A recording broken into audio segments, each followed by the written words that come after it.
ओम नारायणे नमः। श्री एकादशी माता की जय। एकादशी वाले दिन भगवान विष्णु के साथ एकादशी माता का भी पूजन किया जाता है। आज के दिन एकादशी माता की व्रत कथा भी अवश्य पढ़नी और सुननी चाहिए। आज की इस वीडियो में आप सुनेंगे ग्यारस माता की संपूर्ण कथा आरती सहित। आइए मेरे साथ प्रेम पूर्वक और प्रसन्नचित्त मन से ग्यारस माता की कथा का श्रवण कीजिए। एक समय में एक राज्य में एक राजा राज किया करता था। राजा बड़ा ही बुद्धिमान और बलशाली था। राजा हर समय अपनी प्रजा का भला करता था। प्रजा भी अपने राजा से बहुत प्रेम करती थी। राजा की 2 पुत्रियां थी। वे दोनों ही पुत्रियों से बहुत प्रेम किया करता था। राजा की छोटी पुत्री देखने में बहुत सुंदर और आकर्षित थी, परंतु राजा की बड़ी बेटी छोटी बेटी की तुलना में कम सुंदर थी। राजा की छोटी बेटी ग्यारस माता की पूजा करती थी और सभी लोग राजा की छोटी बेटी से बहुत प्रेम किया करते थे और उसकी बहुत प्रशंसा भी किया करते थे। इसी कारण राजा की बड़ी बेटी अपनी छोटी बहन से नफरत करती थी। राजा की दोनों बेटियां जब बड़ी हो गई, तब एक पड़ोस में रहने वाला राजकुमार राजा की बड़ी बेटी के लिए रिश्ता लेकर आया। परंतु जैसे ही उस राजकुमार की नजर राजा की छोटी बेटी पर पड़ी, तो वह राजकुमार राजा की छोटी बेटी पर मोहित हो गया और उससे पहली ही नजर में प्रेम कर बैठा। राजकुमार ने राजा की बड़ी बेटी के साथ विवाह करने से मना कर दिया और उसने राजा से कहा कि मैं आपकी छोटी पुत्री से विवाह करना चाहता हूँ। जिसके बाद राजा की बड़ी बेटी यह देखकर अपनी छोटी बहन पर बहुत क्रोधित हो गई और राजा की बड़ी बेटी अपनी छोटी बहन को अपना सबसे बड़ा शत्रु मानने लगी। राजा की बड़ी बेटी ने अपनी छोटी बहन से बदला लेने का निर्णय कर लिया, जिसके लिए उसने अपनी छोटी बहन को जान से मारने की योजना बनाई। राजा की बड़ी बेटी ने अपनी छोटी बहन को मारने के लिए सबसे पहले एक लड्डू में जहर मिलाकर उसे खाने के लिए अपनी बहन को दिया, लेकिन छोटी बहन द्वारा उस लड्डू को खाने के बाद भी छोटी बहन को कुछ भी नहीं हुआ। बड़ी बहन ये देखकर बहुत ही आश्चर्यचकित हो गई, लेकिन बड़ी बहन ने हार नहीं मानी और रात में जब वह छोटी बहन अपने कमरे में सो रही थी, तब एक मटके में सांप रखकर उसके कमरे में छोड़ दिया, लेकिन सांप भी छोटी बहन का कुछ भी नहीं बिगाड़ पाया। जिसके बाद बड़ी बहन ने अपनी छोटी बहन से कहा कि चलो हम लोग कुएं में से पानी भरकर लाते हैं। जिसके लिए वह अपनी छोटी बहन को पानी भरने के बहाने कुएं के पास ले गई और उसने अपनी छोटी बहन को कुएं में धक्का दे दिया, लेकिन छोटी बहन को तब भी कुछ नहीं हुआ, क्योंकि हर बार ग्यारस माता उसकी रक्षा कर रही थी और उधर बड़ी बहन अपने सारे प्रयासों में असफल हो रही थी, जिसके कारण वह और अधिक क्रोधित होती जा रही थी। अपनी छोटी बहन से जाकर उसने स्वयं ही पूछ लिया। उसने अपनी छोटी बहन से पूछा, तुमको पता है कि भगवान ने सबकी मृत्यु एक निश्चित समय पर लिखी हुई है और कैसे तुम्हारी मृत्यु होगी, क्या तुम जानती हो? तब छोटी बहन ने बड़ी बहन को बताया, हाँ मैं जानती हूँ मेरी मृत्यु कैसे होगी। छोटी बहन से यह सुनकर बड़ी बहन मन ही मन बहुत प्रसन्न हुई और उसने अपनी छोटी बहन से कहा कि तुम मुझे अपनी मृत्यु का राज बताओ। छोटी बहन ने अपनी बड़ी बहन से कहा कि मेरी मृत्यु तो एक तोते में है। जो तोते के गले में एक हार है, उससे मेरी मृत्यु होगी। जब तक कोई भी व्यक्ति तोते को मारकर वह हार अपने गले में पहनेगा तो मैं मूर्छित हो जाऊंगी और जैसे ही उस हार को अपने गले से उतारेगा तो मैं वापस से जीवित हो जाऊंगी। अपनी छोटी बहन का यह राज सुनकर बड़ी बहन बहुत प्रसन्न हो गई और उसने अपनी छोटी बहन को मारने के लिए उसके पालतू तोते को ढूंढना शुरू कर दिया और छोटी बहन को इस बात का आभास भी हो गया था कि कोई उसकी जान लेना चाहता है, जिसके लिए वह अपने पिता के पास गई और उसने अपने पिताजी से कहा कि हे पिताजी, मेरी मृत्यु के बाद आप मुझे जलाइएगा मत, बल्कि आप मुझे अपनी पुरानी वाली हवेली में एक पलंग पर लेटाकर छोड़ दीजिए। अपनी छोटी लड़की की यह बात सुनकर राजा बड़ा ही हैरान हुआ। राजा ने अपनी बेटी से पूछा, बेटी तुम ऐसा क्यों कह रही हो? तब राजा की बेटी बोली, समय किसी के लिए नहीं रुका है, कब क्या हो जाए किसी को कुछ पता नहीं। फिर राजा ने अपनी छोटी बेटी से कहा कि तुम ऐसी बातें क्यों कर रही हो? 2-3 दिन में तो तुम्हारा विवाह है। लेकिन उसने अपने पिताजी को ऐसा करने करने पर मजबूर कर लिया और उनसे वचन ले लिया। राजा ने भी अपनी छोटी बेटी की बात स्वीकार कर ली और 2-3 दिनों के बाद शादी का समय आया। तब राजकुमार बारात लेकर राजा के घर आया और राजकुमार और राजा की छोटी बेटी का विवाह होना आरंभ हुआ। जैसे ही राजा की छोटी बेटी राजकुमार के साथ फेरे लेना शुरू करती है तो उसकी बड़ी बहन अपनी छोटी बहन के कमरे में जाकर उसके तोते को पकड़ लेती है और उसको जान से मार देती है। तोते के गले में जो हार था उसको अपने गले में धारण कर लेती है। जैसे ही बड़ी बहन उस हार को अपने गले में धारण करती है तो उधर छोटी बहन 3.5 फेरे ही ले पाती है और वहीं पर बेहोश होकर गिर जाती है। जिसके बाद राजा ने बड़े बड़े हकीमों वैद्यों को बुलवाया, पर अपनी छोटी बेटी का इलाज करने के लिए राजा की बात सुनकर वैद्य ने छोटी बेटी को जब चेक किया तो राजा को बताया कि आपकी छोटी बेटी ना तो जीवित है और ना ही मृत है। मैं ऐसा पहली बार देख रहा हूँ। राजा ने सारे वैद्य हकीमों को यह बात बाहर बताने से मना कर दी और उनको कहा, अगर ये बात तुमने किसी को बाहर कही तो हम तुम्हें मृत्यु दंड दे देंगे। राजा ने अपनी छोटी बेटी को पुराने महल में जाकर एक पलंग पर लेटा दिया और वहाँ पर कुछ सैनिकों को तैनात कर दिया। राजा वापस अपने महल में लौट आया।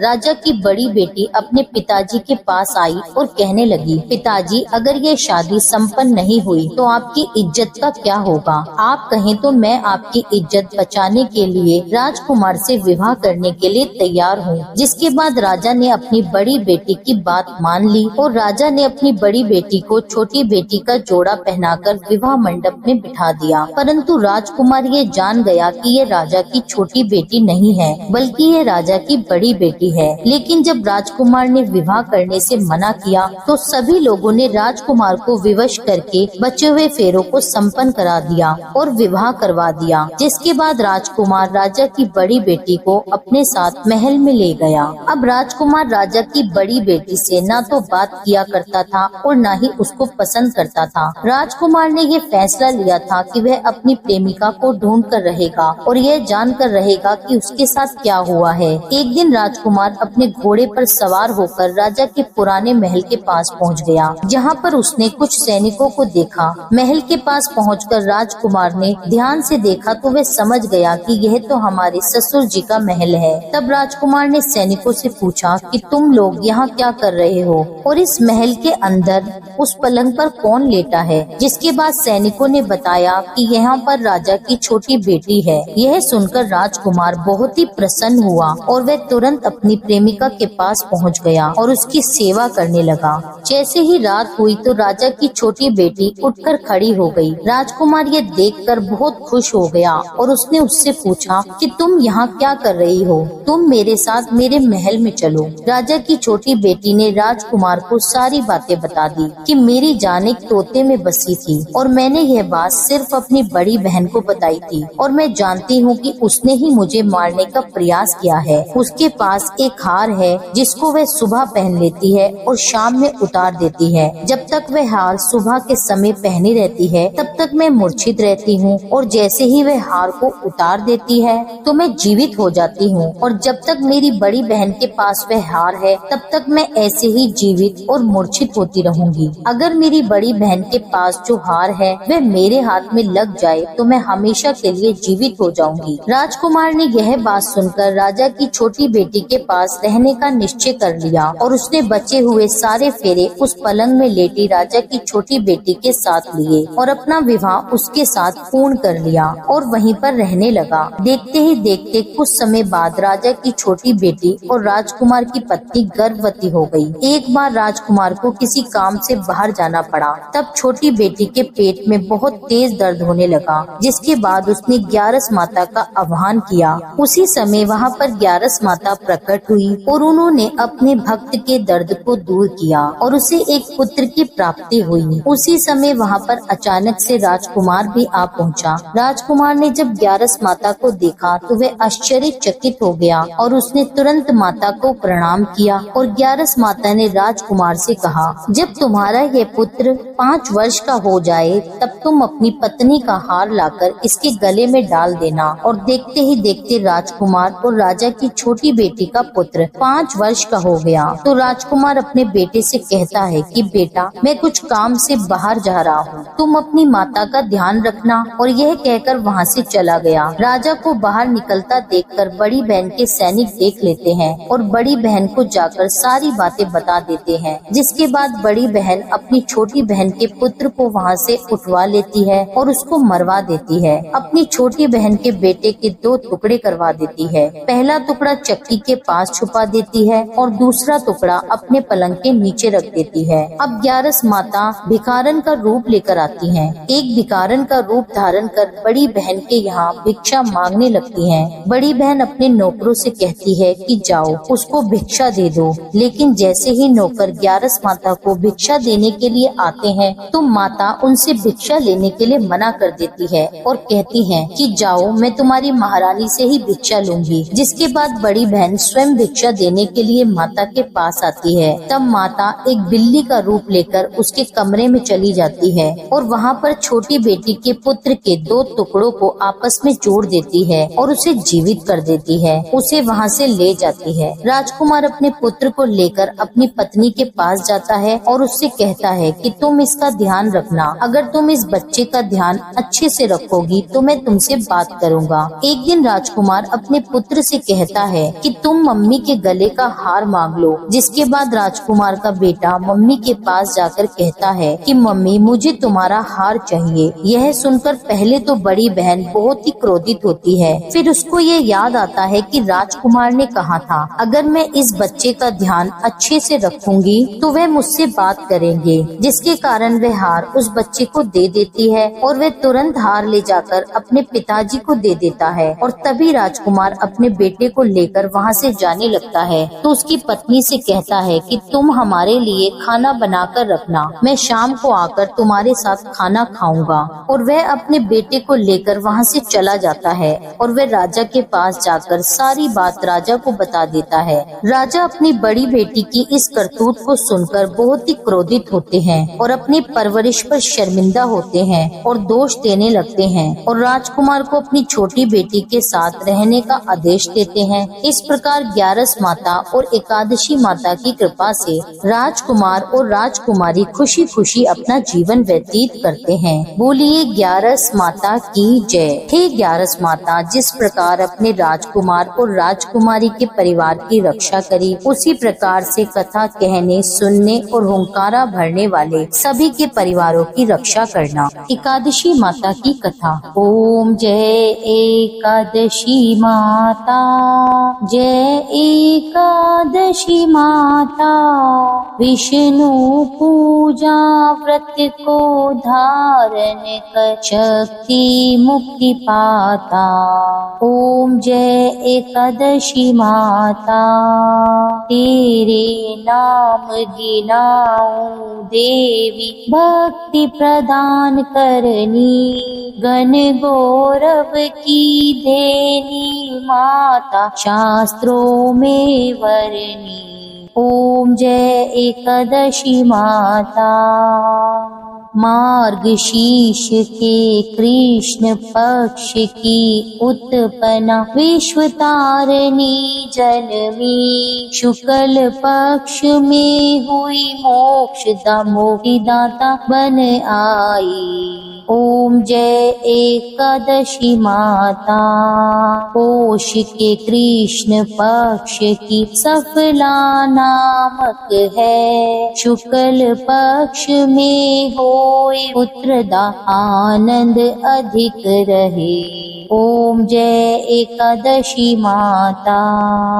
नाम शटिलता माघ मास में कृष्ण पक्ष आवे, शुक्ल पक्ष में जया कहावे, विजय सदा पावे।